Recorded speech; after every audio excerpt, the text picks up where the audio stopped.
Hello everyone, welcome to Global Engineering BD.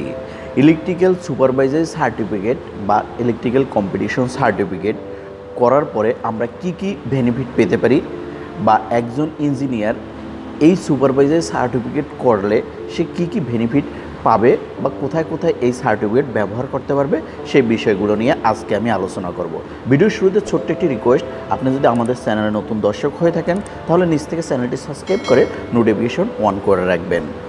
Supervisor certificate দিয়ে আপনি কি কি কাজ করতে পারবেন, একজন ডিপ্লোমা ইঞ্জিনিয়ার এই সার্টিফিকেট দিয়ে কি কি কাজ করতে পারবে সেই বিষয়টি আমি এখন আলোচনা করব। ধরুন আপনার একটি ইলেকট্রিক্যাল সুপারভাইজার সার্টিফিকেট রয়েছে, সেই সার্টিফিকেট দিয়ে আপনি কি কি কাজ করতে পারবেন।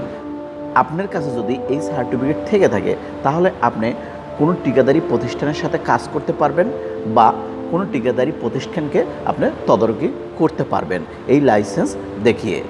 এই লাইসেন্সের আরও বেনিফিট রয়েছে। আপনি যদি এই লাইসেন্সের যে কোনো একটি ক্যাটাগরির হয়ে থাকেন তাহলে আপনি যে কোনো ইন্ডাস্ট্রিতে ইঞ্জিনিয়ার হিসেবে আপনি খুব সহজে জব নিতে পারবেন। এই লাইসেন্সের প্রাধান্য বেশি দেওয়া হয়ে থাকে ইন্ডাস্ট্রি, গার্মেন্টস ক্ষেত্র, এইসব ক্ষেত্রের জন্য। আরও আপনার যদি এই লাইসেন্স থেকে থাকে ABC তাহলে আপনি কনসালটেন্ট ফার্মের সাথে আপনি কাজ করতে পারবেন। যেরকমের ইলেকট্রিক্যাল যে কনসালটেন্ট ফার্মগুলো রয়েছে সেই ফার্মের সাথে আপনি এই লাইসেন্স দেখিয়ে খুব সহজেই কাজে যোগ দিতে পারবেন। চাইলে আপনি এই লাইসেন্স ভাড়া দিয়েও মোটা অঙ্কের একটি টাকা নিতে পারেন মান্থলি, কারণ এই লাইসেন্সের মূল্য অনেক বেশি।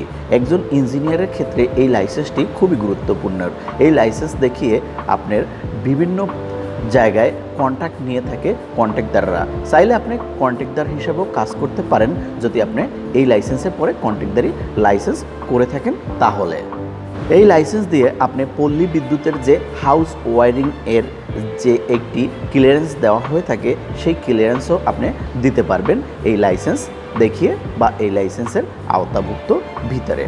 তারপরে আপনি চাইলে বিভিন্ন যে লাইনের কাজ করে থাকে যেরকমের PDB, DPD বা পল্লী বিদ্যুৎ, এসব লাইনের যে কাজগুলো রয়েছে সেই কাজগুলো আপনি কন্ট্রাক্টরের সাথে করতে পারবেন।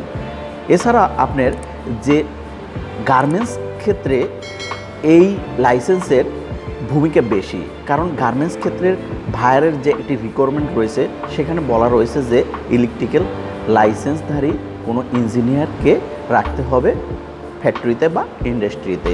সেক্ষেত্রে আপনি চাইলে কোনো সুনামধন্য প্রতিষ্ঠানে আপনি অ্যাপ্লাই করলে আপনার চাকরি বেশি তারা প্রাধান্য দিয়ে থাকবে।